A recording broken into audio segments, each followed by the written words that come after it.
The rain fell in sheets, splashing against the windshield in a rapid, rhythmic thrum.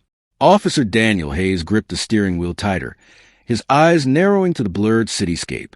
The dispatcher's voice crackled over the radio. Suspect on foot, male mid-20s, black hoodie, jeans, armed robbery at Bell's Market. Corner of 9th and Lincoln. Hayes flicked the siren on. The streets peeled open like a wound ahead of him. Somewhere in the storm, someone was running, desperate, dangerous. Hayes' heart hammered against his ribs as he rounded the corner, headlights slicing through the rain. There, a shadow, darting into an alley. Without hesitation, Hayes slammed the brakes and jumped out. His boots splashed into puddles as he sprinted after the figure, his breath hot clouds in the cold night air. "Police!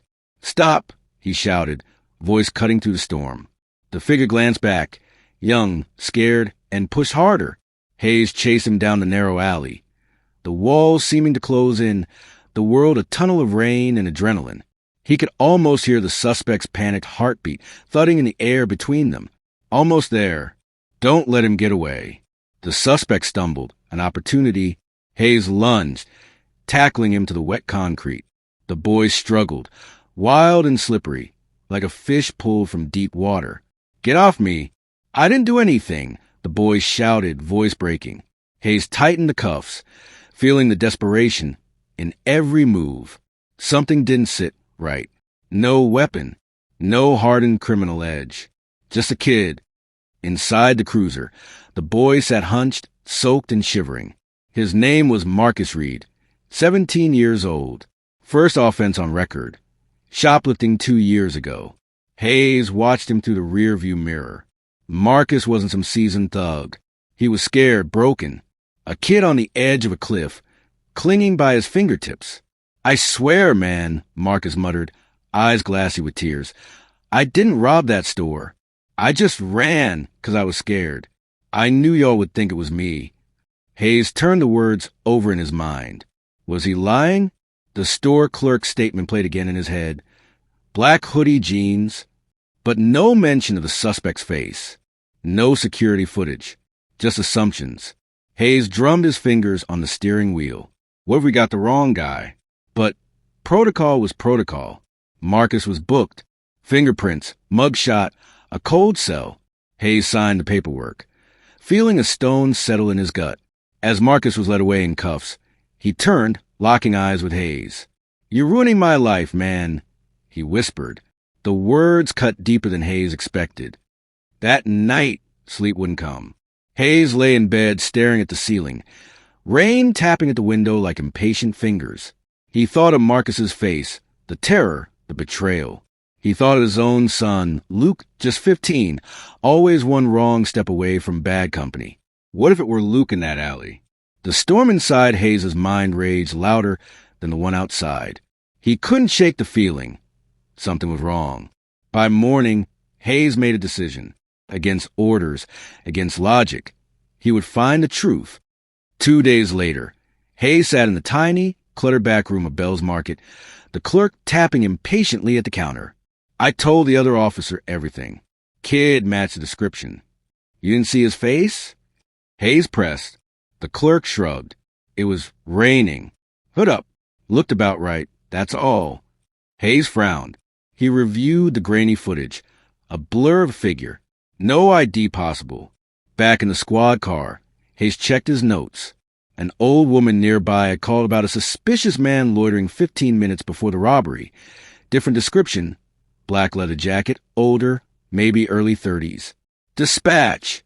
I need that call log from 2 nights ago," Hayes said into the radio. "Copy. Sending it now." When the report arrived, his pulse quickened. A known felon. Darius Cole, arrested 3 times for armed robbery. Marcus Reed wasn't even close to the description. The precinct buzzed with the usual din. Phones ringing, boots thudding across the tile floor. Hayes stood before Captain Monroe, evidence files in hand. "Sir, I think we have the wrong suspect." Monroe leaned back, tired eyes narrowing. "We booked him. Clerk ID'd the clothes. We closed this one. Move on." But Darius Cole was spotted nearby. Hayes pressed. "This isn't justice, sir.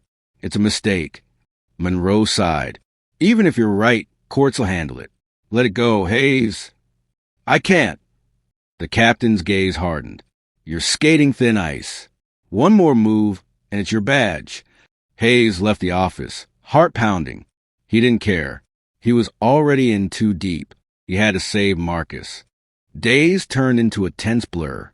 Hayes worked off-shift, tracking Darius Cole through the shadows of the city, abandoned buildings, smoky pool halls, whispers and alleys. Every moment felt cinematic, like he was racing against a clock only he could hear. Rain-slicked streets, neon lights flashing off wet pavement, Hayes slipping between worlds most cops pretended not to see. Finally, a break. Word that Darius was holed up in an old motel on the outskirts. Hayes didn't call for backup.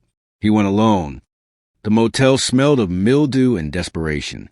Room 209. Hayes approached, every nerve taut. He drew his weapon, heart hammering in his ears. A noise inside, movement. Hayes kicked the door open. Police. Hands. Darius spun, gun flashing silver in the dim light. A shot rang out. A thunderclap. Hayes dove behind the bed frame as a bullet splintered the door frame above his head. Drop it, Darius, he roared. Another shot. Hayes fired back. 1, 2, calculated, aiming for the wall near Darius's arm. A scream. When Hayes emerged, Darius was clutching his shoulder, blood seeping through his jacket. It was over. Marcus sat alone in the jail visitation room, shackled to the floor.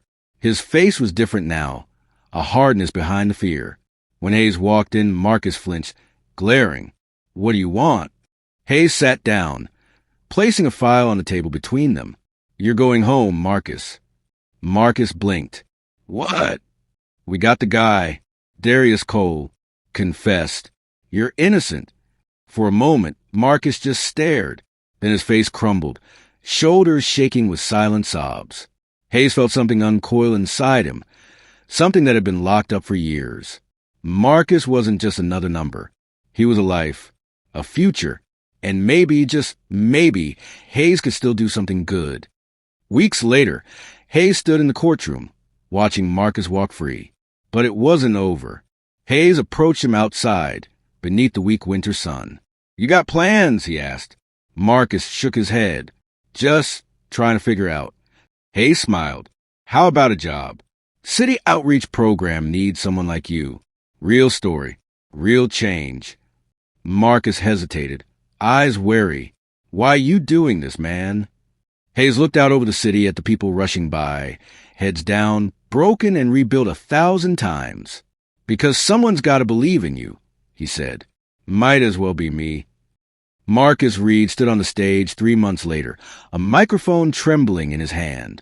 The community center was packed, faces expectant. 3 months ago, he began, voice thick with emotion. I thought my life was over, but one man didn't just arrest me. He saved me. He showed me a different way. In the back of the room, Hayes watched, a smile playing at his lips. Marcus continued, stronger now. I'm not who I was. I'm who I choose to be. And today, I choose better. The crowd erupted in applause. Hayes turned away, slipping into the night, a shadow among shadows. He didn't need the credit. He had already won. Because sometimes redemption wasn't just for the arrested. Sometimes it was for the one who held the cuffs too.